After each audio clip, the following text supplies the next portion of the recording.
9장 14절부터 29절까지 말씀입니다. 로마서 9장 14절부터 29절까지 말씀입니다. 여러분, 요즘에 성가대 찬양이 굉장히 은혜롭죠? 저는 은혜를 받고 있는데 여러분 표정을 앉아서 보니까 여러분은 저와 동일한 은혜를 받고 있는 것 같아서 너무 감사합니다. 우리 하나님께 영광의 박수, 그리고 또 성가대 더 잘하러 격려의 박수 나누겠습니다. 이제 힘이 떨어지실 나이거든요. 근데 잘하시는 거예요. 자, 로마서 9장 14절부터 29절까지 말씀을 한 절씩 교대로 읽도록 하겠습니다. 그런즉 우리가 무슨 말을 하리요? 하나님께 불의가 있느냐? 그럴 수 없느니라. 모세에게 이르시되 내가 긍휼히 여길 자를 긍휼히 여기고 불쌍히 여길 자를 불쌍히 여기리라 하셨으니, 그런즉 원하는 자로 말미암음도 아니요 다른 박질하는 자로 말미암음도 아니요 오직 긍휼히 여기시는 하나님으로 말미암음이니라. 성경이 바로에게 이르시되 내가 이 일을 위하여 너를 세웠으니 곧 너로 말미암아 내 능력을 보이고 내 이름이 온 땅에 전파되게 하려 함이라 하셨으니, 그런즉 하나님께서 하고자 하시는 자를 긍휼히 여기시고 하고자 하시는 자를 완악하게 하시느니라. 혹 네가 내게 말하기를 그러면 하나님이 어찌하여 허물하시느냐, 누가 그 뜻을 대적하느냐 하리니, 이 사람아, 내가 누구이기에 감히 하나님께 반문하느냐? 지음을 받은 물건이 지은 자에게 어찌 나를 이같이 만들었느냐 말하겠느냐? 토기장이가 진흙 한 덩이로 하나는 귀 있을 그릇을 하나는 천 있을 그릇을 만들 권한이 없느냐?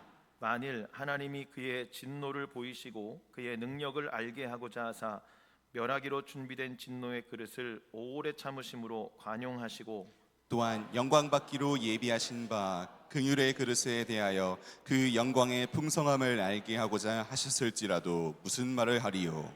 이 그릇은 우리니 곧 유대인 중에서뿐 아니라 이방인 중에서도 부르신 자니라. 호세아에 그래도 이르기를 내가 내 백성 아닌 자를 내 백성이라 사랑하지 아니한 자를 사랑한 자라 부리리라. 너희는 내 백성이 아니라 한 그곳에서 그들이 살아계신 하나님의 아들이라 일컬음을 받으리라 함과 같으니라. 또 이사야가 이스라엘에 관하여 외치되 이스라엘 자손들의 수가 비록 바다의 모래 같을지라도 남은 자만 구원을 받으리니, 주께서 땅 위에서 그 말씀을 이루고 속히 시행하시리라 하셨느니라. 또한 이사야가 미리 말한 바 만일 만군의 주께서 우리에게 씨를 남겨두지 아니하셨더라면 우리가 소돔과 같이 되고 고모라와 같았으리로다 함과 같으니라. 아멘. 우리가 이제 로마서를 계속해서 보고 있는데요.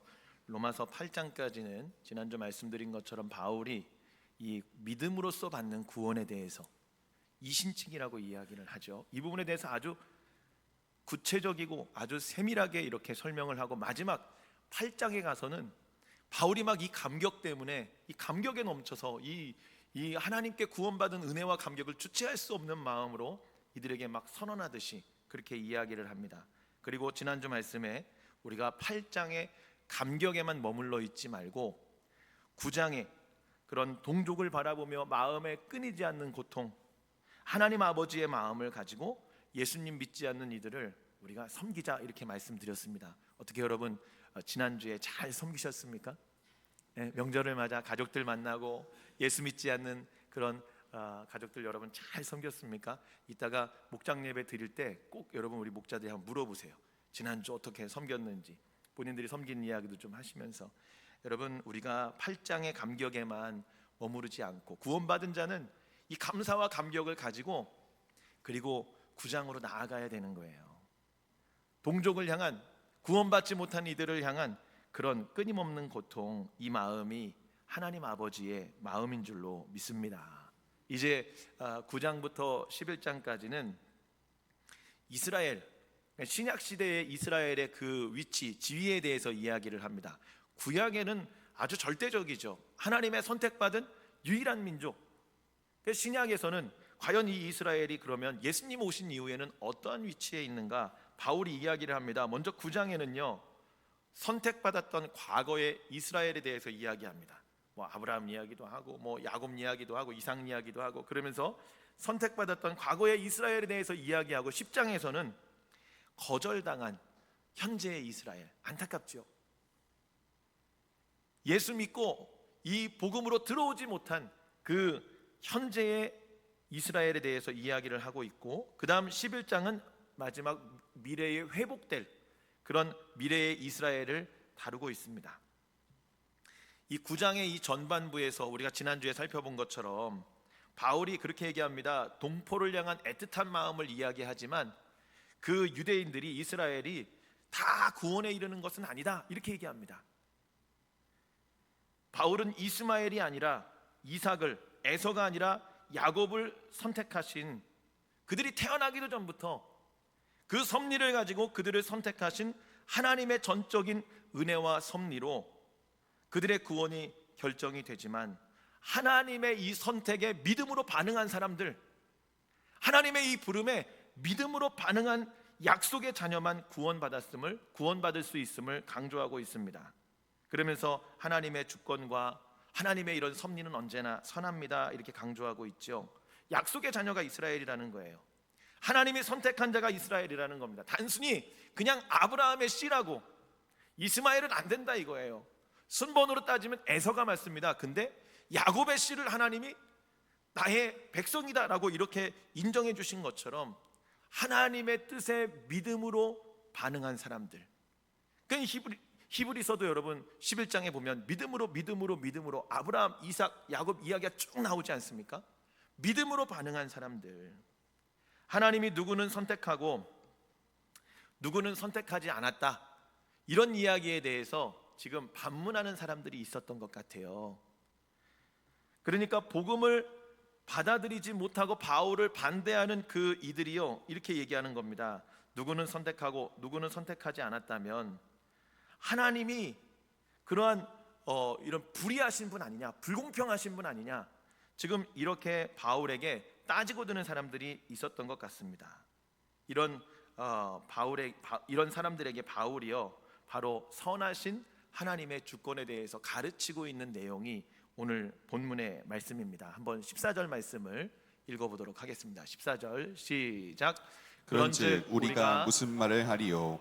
하나님께 불의가 있느냐? 그럴 수 없느니라. 자, 여기 보시면 이런 주장은요, 하나님에 대해 오해하기 때문에 나오는 거예요. 하나님은 그 주권을 불의하게 행하지 않고 선하게 사용하시는 분인데, 마태복음 20장에 보면 포도원 품꾼에 대한 비유가 나와요. 아침부터 가서 일꾼을 데려다가 일을 시킵니다. 주인이 또 나가요. 점심에 또 나가서 일을 또 시킵니다. 데려와서 또 일이 끝날 때쯤, 저녁쯤에 가서 또 놀고 있는 그 일꾼들, 일이 없어서 하루 일삭을 받지 못하는 그 사람들을 불러다가 또 일을 시킵니다. 그리고 어떻게 합니까? 똑같이 약속한 1데나리온의 품삯을 줘요. 그러니까 아침부터 와서 일한 사람들은 속으로 생각하는 거예요. 우리는 더 주겠지. 저녁 늦게 와가지고 조금 일한 사람들도 약속한 1데나리온 줬으니까 우리는 더 주겠지. 근데 똑같이 주는 거예요. 그러니까 이들의 마음에 어떤 마음이 생기느냐? 불만이 생기는 겁니다. 아니, 우리는 아침부터 왔는데 왜 저들하고 똑같이 주는가? 저 사람들을 조금 주든지 우리를 많이 주든지 그래야 되는 거 아니야? 라고 불평과 불만을 갖습니다. 근데 여러분, 주인의 입장에서 보면 조금 일한 사람도 하루 일당을 벌어서 집에서 기다리고 있는 가족들, 저녁거리, 다음 먹을거리, 여러분 이렇게 사서 가게끔 하는 게 선하신 주인의 의도입니다. 주인이 이렇게 선을 베풀었다고 해서 여러분 이게 질타받을 일입니까? 주인이 이렇게 선행을, 의로운 행동을 했다고 해서 그게 여러분 이 먼저 온 사람들에게 손가락질 받을 일은 아니라는 겁니다. 이것을 오늘 이 로마서에서 바울은 뭐라고 표현하느냐? 조금 일한 사람들에 대한 긍휼이다라고 이야기합니다. 하나님의 긍휼이다. 자신이 불의함으로 하나님을 불의하다고 하지 말아라. 이것은 사랑의 하나님, 은혜의 하나님, 좋으신 하나님을 이야기하는 것이다 라고 이야기합니다. 그러면서 이렇게 단언하는 거예요. 그런즉 우리가 무슨 말을 하리요? 하나님께 불의가 있느냐? 단호합니다. 그럴 수 없느니라.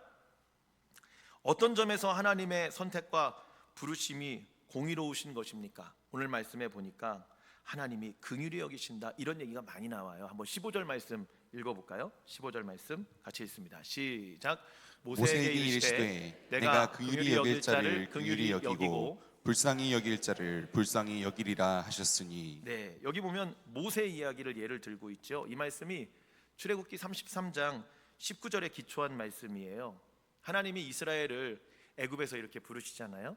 그리고 시내산에서 모세와 언약을 맺습니다. 이건 모세와의 언약이 아니에요. 온 이스라엘과 함께 하나님이 이제 언약 백성 삼으시려고, 너희는 내 백성이야 삼으시려고 하나님이 약속을 맺는 그러한 상황입니다. 한 달이 걸렸어요. 하나님이 성막은 어떻게 짓고 하나님은 어떻게 예배하고 제사는 어떻게 지니 구체적인 것들을 다 지시하시느라고 한 달 정도가 걸리니까 밑에 있는 이스라엘 백성들이 불안한 겁니다. 하나님은 율법, 이 하나님의 언약 백성 삼으려고 율법을 주시는 상황에 이스라엘 백성은 밑에서 어떻게 합니까? 우상을 만들죠. 막 금부치를, 제1계명 나 외에는 다른 신을 내게 두지 말라. 이게 원어를 보면 내 얼굴 앞에는 너만 있어라 이런 거잖아요. 친밀함을 이야기하는 거. 하나님 우리와 가까이 계시기를 원하시는 거예요. 얼굴을 마주 대하고 숨소리까지 들으며 친밀하게 지내기를 원하시는데 이스라엘 백성은 밑에서 어떻게 합니까? 우상 숭배합니다. 근데 단순히 우상 숭배하는 모습, 보이는 모습이 다가 아니에요. 자, 여러분 한번 출애굽기 32장 3절에서 6절 말씀 이때의 상황을 한번 읽어보겠습니다. 시작. 모든 백성이 그 귀에서 금고리를 빼어 아론에게로 가져가매 아론이 그들의 손에서 금고리를 받아 부어서 조각칼로 새겨 송아지 형상을 만드니 그들이 말하되 이스라엘아 이는 너희를 애굽 땅에서 인도하여 낸 너희의 신이로다 하는지라. 아론이 보고 그 앞에 제단을 쌓았고 이에 아론이 공포하여 이르되 내일은 여호와의 절이리니라 하니 이튿날에 그들이 일찍이 일어나 번제를 드리며 화목제를 드리고 백성이 앉아서 먹고 마시며 일어나서 뛰놀더라. 자, 여러분 보세요. 모든 백성이 금을 낸 겁니다. 그러니까 그들이 가지고 있는 걸로 만든 거예요. 자의적으로 만든 겁니다.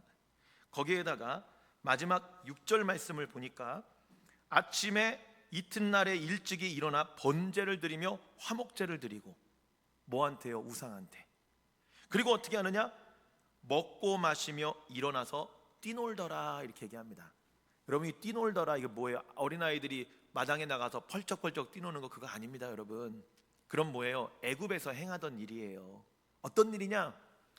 우상을 숭배하면 이 우상의 결말, 이 제의들은요 항상 어떤 것과 결탁이 되어 있냐면 성적인 타락과 결탁이 되어 있습니다. 집단적인 그런 성적인 모습들.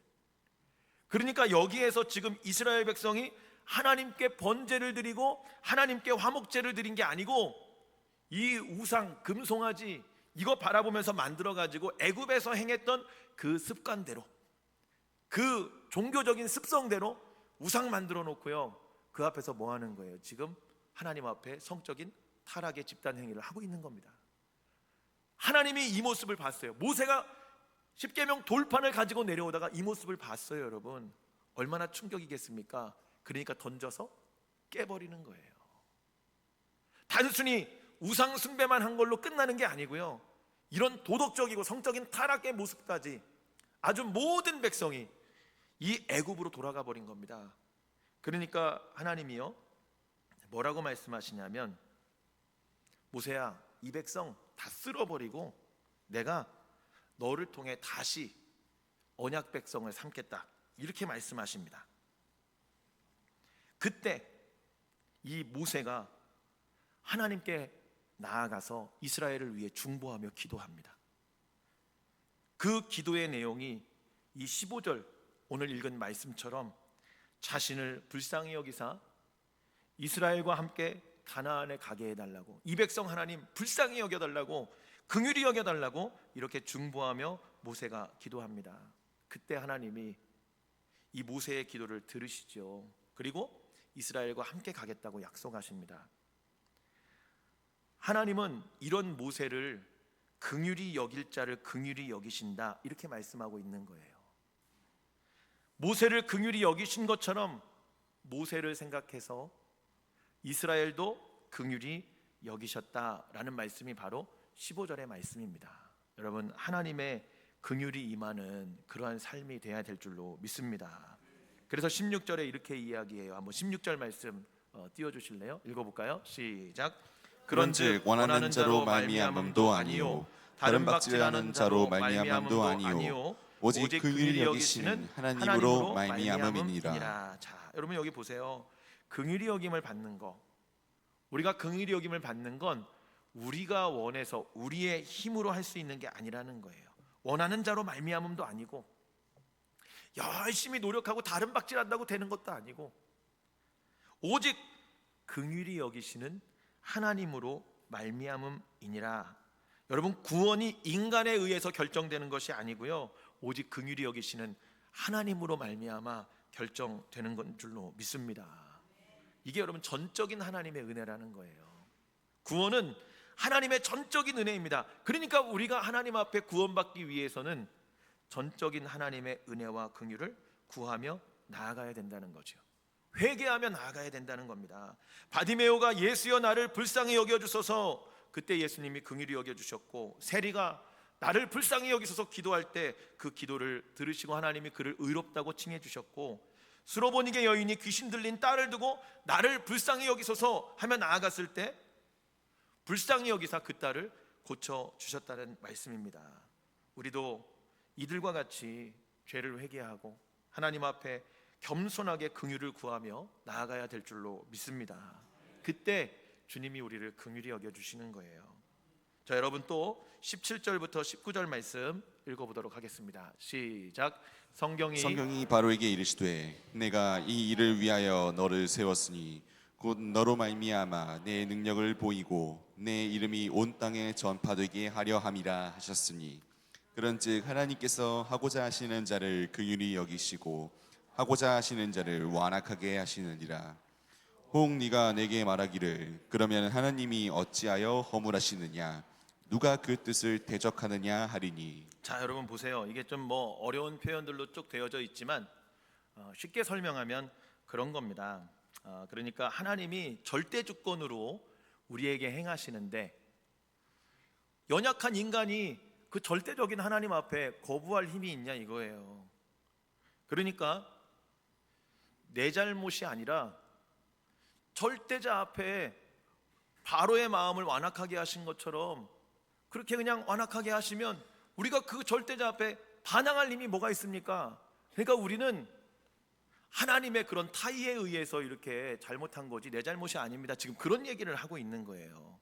그러니까 바울의 이런 의견에 계속 꼬리에 물고 또 반대하는 이들이 이런 이야기를 자꾸 하는 겁니다.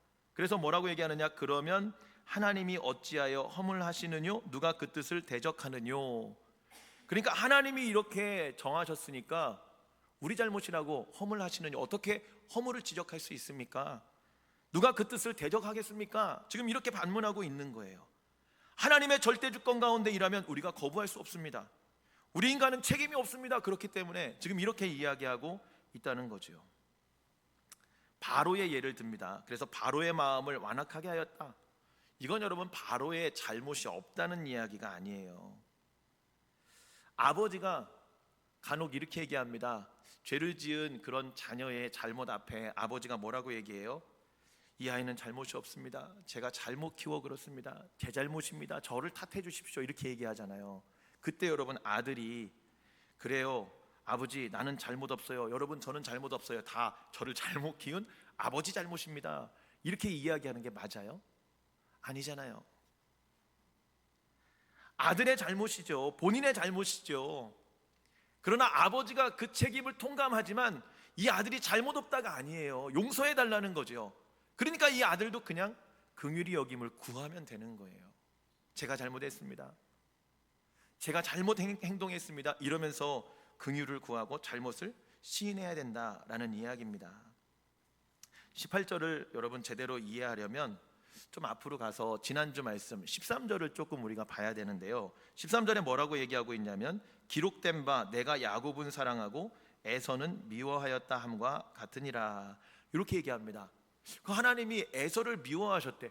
아니 똑같이 아브라함의 자손이고 이삭의 쌍둥이 아들인데 야곱은 사랑하고 에서는 미워했다. 저는 처음에 이게 좀 이해가 되지 않더라고요. 그래서 좀 이렇게 찾아보니까 이게 한쪽은 사랑하고 한쪽은 미워한다.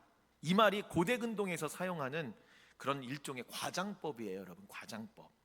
그러니까 한쪽은 사랑하고 한쪽은 미워했다. 이 표현은 내가 한쪽은 사랑했는데 다른 한쪽은 그만큼 사랑하지 않았다라는 그런 과장의 표현이에요. 여러분 한번 물어볼게요. 자녀가 둘 이상 있으신 분들은 그 두 자녀를 똑같이 사랑하시죠? 왜 그런 눈으로 째려보세요, 여러분. 똑같이 사랑하시죠? 아니에요.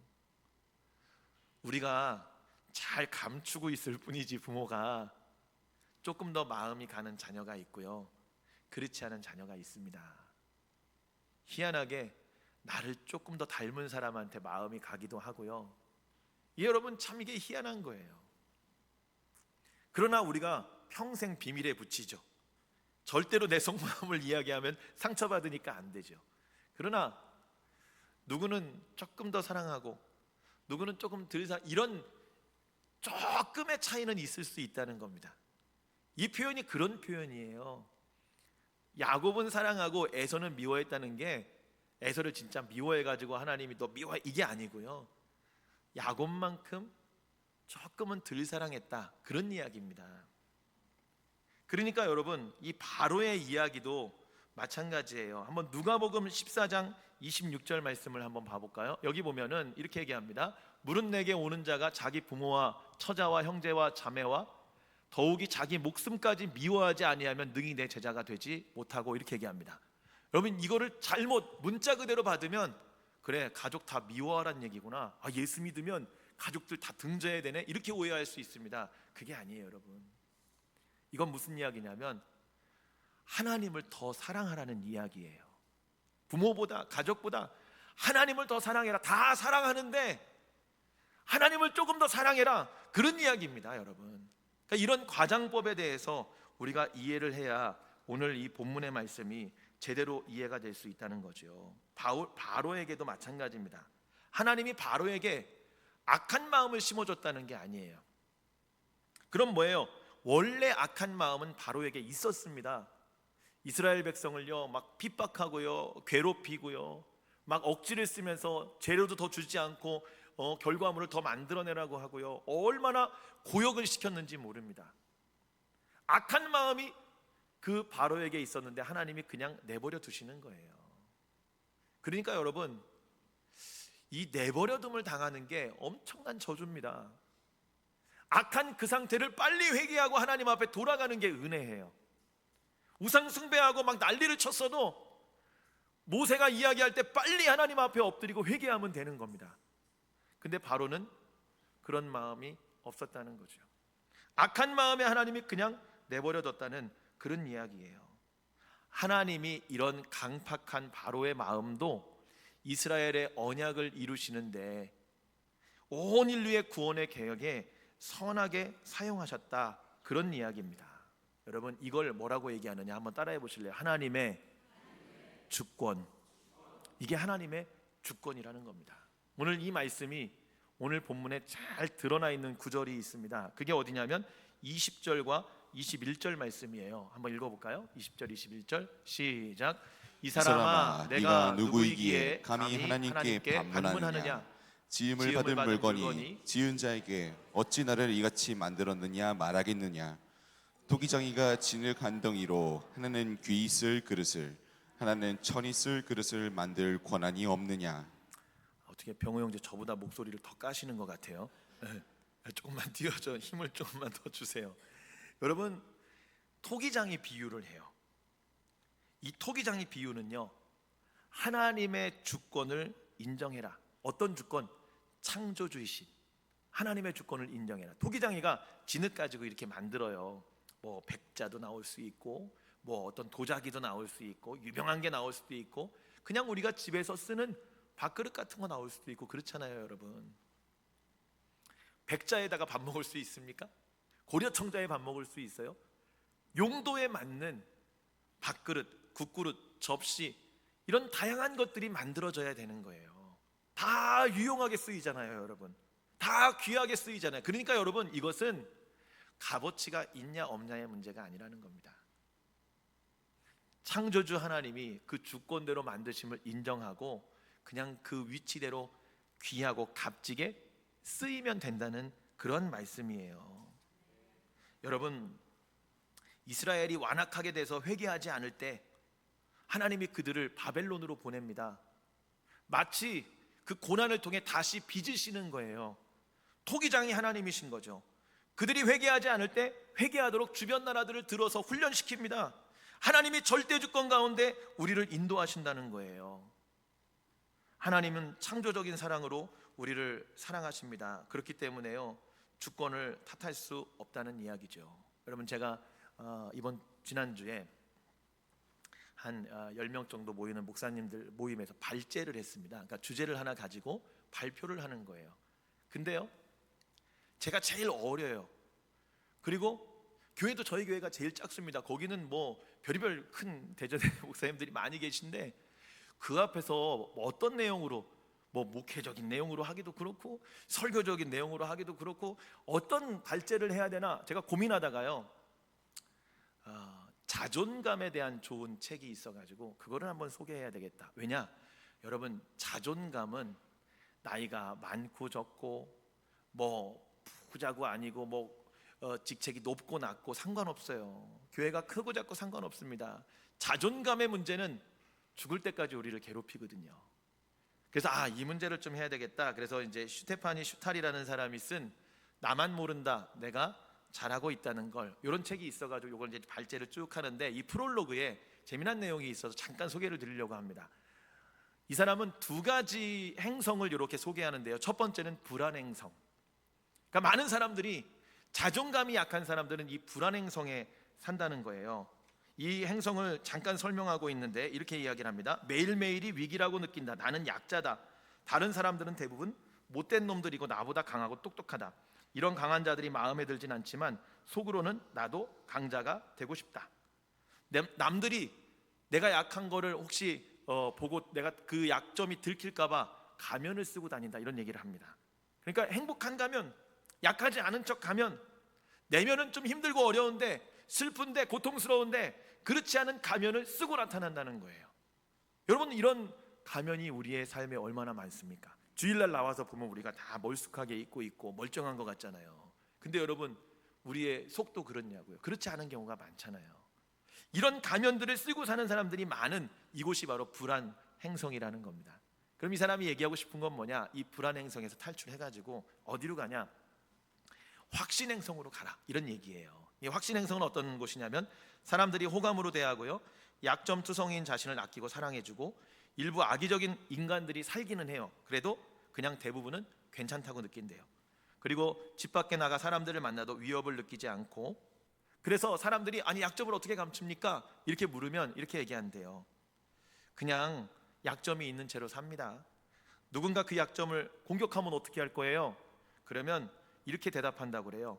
당신의 그 항의가 나에게 불편을 주고 있으니 그만하세요. 이렇게 이야기하는 걸로도 충분하다, 이렇게 이야기한다는 겁니다. 그러니 여러분, 이 자존감이 낮아 생기는 그러한 문제들이 내면의 고통을 유발하고 다른 사람들과의 관계를 깨트리고 항상 거부당할 거라는 생각, 쉽게 상처받죠. 방어 기제가 있으니까. 실수할까 봐 두렵고 틀린 결정을 할까 봐 불안하고, 완벽하고 또 완벽해야 한다는 강박이 있고, 쉽게 욱하고 버럭하고, 내가 할 수 있는 일이 별로 없다고 생각하고. 여러분, 가만 보세요. 우리 교회 안에, 우리의 삶에, 이 성도들의 삶에 이런 문제들이 굉장히 많잖아요. 그러니까 어떤 사람은 상처를 잘 받아요. 어떤 사람은 실수할까 봐 막 두려워요. 남의 이목이 막 무서워요. 완벽해야 된다는 강박관념이 있어요. 막 화를 내고 막 버럭해요. 내가 할 수 있는 일이 별로 없다고 자신감이 떨어져 있어요. 이게 여러분, 불안 행성에 사는 사람들의 모습이라는 거예요. 이 이야기를 이제 발제를 쭉 하고 대화를 이렇게 목사님들하고 나누는데, 한 목사님이 그러시더라고요. 제가 이 강의를 들으며 느낀 점은, 성령이 충만해야 이 불안 행성을 탈출해서 확신 행성으로 들어갈 수 있습니다. 그러니까 이 저자는요, 해결책을 그냥 뭐라고 얘기하냐면, 그냥 마음 놓고 불안해하기, 이렇게 얘기합니다. 그냥 있는 그대로 받아들이래, 내 약점을. 그래, 내가 지금 이렇구나. 약점을 받아들이고 오히려 강점을 발견하라는 거예요. 그리고 성공을 마음껏 즐기라는 겁니다. 내가 이룬 것들, 기쁨을 허락하고 여가를 계획하고 웃을 기회를 스스로 만들고, 이런 그냥 단순한 해결책만 내주는데, 우리가요 하나님을 의지하고 하나님을 믿으면, 성령의 충만함을 받으면 이런 불안행성의 모습이 사라질 수 있다는 거죠. 근데 여러분, 재밌는 건 한 목사님이 그러세요. 아니, 그건 알겠는데 열심히 기도하고 맨날 모든 예배 다 참여하고 성경도 확실하게, 하나님도 제대로 만났고, 그런데 저희 아내는 왜 자꾸 불안해하는 걸까요? 이렇게 얘기하시는 거예요. 제가 얘기한 거 아닙니다. 여러분, 오해하지 마십시오. 저희 아내 얘기한 거 아닙니다. 그러니까 그 목사님들이 뭐라고 얘기하냐, 바울처럼 하나님을 정말 강하게 만나가지고 인생이 송두리째 바뀔 수도 있지만 천천히 바뀌어가는 사람도 있다는 거예요. 그리고 하나님이 주신 기질, 요즘에는 그걸 뭐 MBTI다 이렇게 얘기하잖아요. 내가 가지고 있는 성질, 이것은 완전히 바뀌지는 않는다는 거예요. 그러나 잘못되고 악하고 나를 괴롭히는 모습들은 점점 선하고 유용하게 바뀌어져 간다는 거죠. 이걸 언제까지 해야 되느냐? 하나님 앞에 갈 때까지. 그러니까 사도 바울도 날마다 고백하는 거예요. 나는 날마다 죽노라. 이게 뭐겠습니까? 내 안에 있는 그 교만함. 사도 바울 잘났잖아요, 여러분. 배경 좋잖아요. 이런 것들을 날마다 죽이는 거예요. 십자가 앞에 날마다 죽이는 거예요. 주의 일을 감당하는데 방해가 되는 것들 날마다 버리는 겁니다. 그러니까 여러분, 하나님 앞에 날마다 나아가는 저와 여러분 되기를 바랍니다. 그러려면 하나님의 주권을 인정해야 된다는 겁니다. 아, 하나님 나를 이렇게 만드셨구나. 하나님이 나를 키 작게 만드셨구나. 괜찮아. 키 작으면 땅의 거 더 잘 보라고 하는 거예요. 하나님이 나를 좀 뚱뚱하게 만들었구나. 괜찮아요. 힘이 셉니다, 여러분. 마른 사람보다. 제가 그 이지선 교수 간증을 한번 이렇게 들어보니까요, 그분도 이제 나이가 많이 생겼, 사랑의 지선이라고 여러분 아시죠? 그 25년 전에 음주운전 사고를 당했습니다. 그래가지고 7중 추돌 사이에 꼈는데 차가 폭발했어요.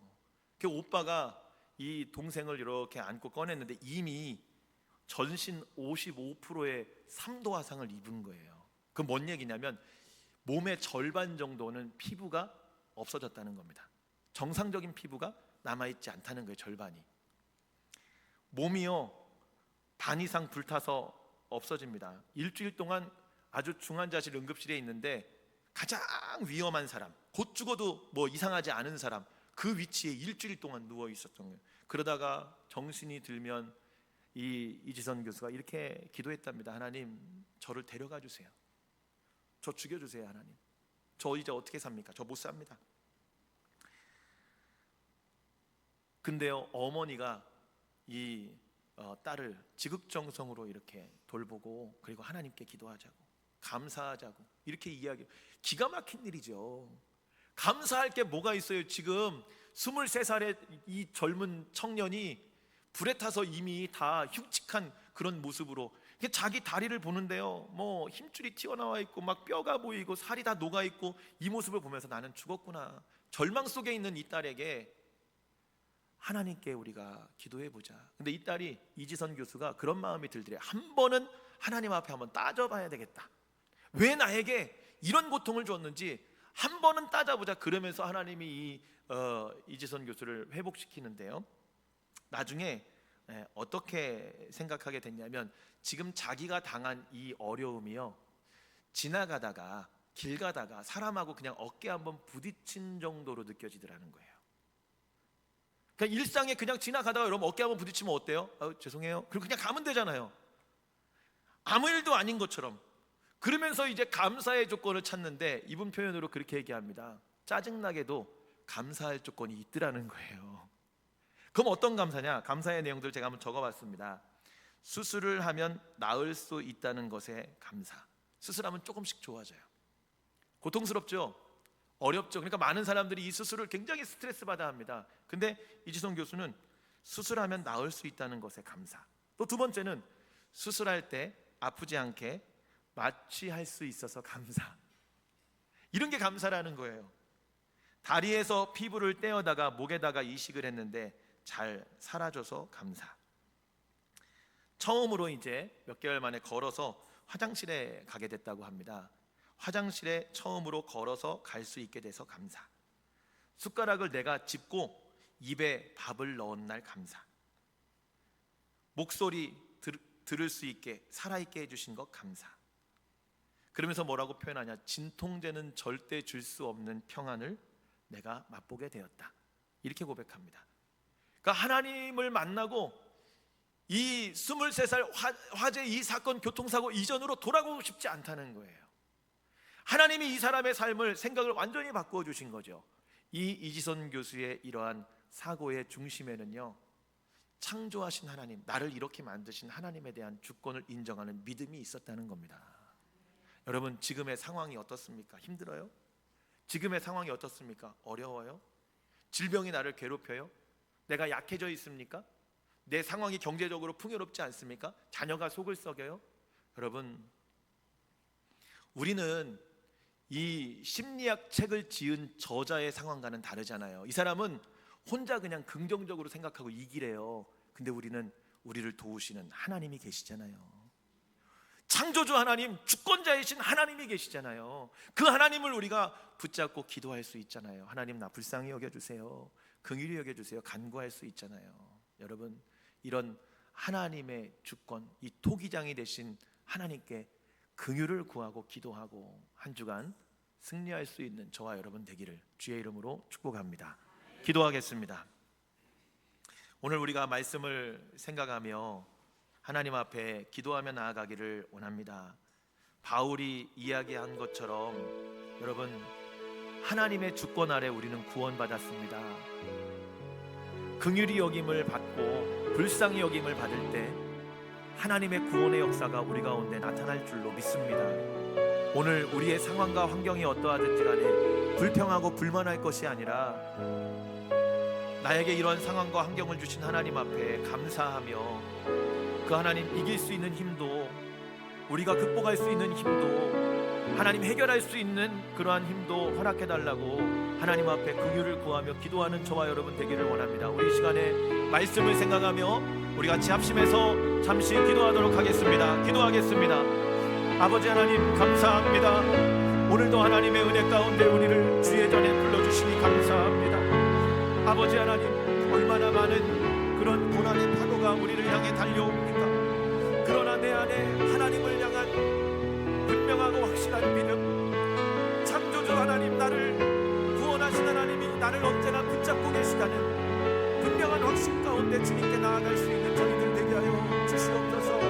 우리를 불쌍히 여겨주옵소서. 우리를 긍휼히 여겨주옵소서. 하나님의 은혜 가운데 토기장이 되신 하나님의 주권을 인정하며 나아갈 수 있는 그런 저희들의 삶이 되게 하여 주시옵소서. 제가 기도하겠습니다. 하나님 아버지, 감사합니다. 우리를 사랑하셔서 토기장이 되시는, 주권자 되시는, 창조주 되시는 하나님이 그 주권으로 우리의 삶을 이끌어 주시니 주여 감사합니다. 때로는 고난의 파도가 우리의 삶에 쉼없이 몰아닥칠 수 있습니다. 그때 우리가 불평하거나 원망하지 않고 하나님 앞에 감사하며 나에게 이러한 상황을 허락하신 하나님의 뜻이 무엇인지 하나님, 우리가 생각하며 주님 앞에 긍휼을 구하며 기도할 수 있는 저희들 되게 하여 주옵소서. 하나님은 선하신 방법으로, 하나님은 좋으신 하나님이시오니 우리를 선하신 좋으신 하나님의 방법대로 이끌어 주실 줄로 믿습니다. 우리 한 주간도 그 하나님을 의지하며 하나님의 주권을 인정하며 하나님께 기도하며 감사하며 살아가는 우리의 복된 한 주가 되게 하여 주시옵소서. 예수님의 이름으로 기도드립니다. 아멘. 우리 이 시간 말씀을 생각하는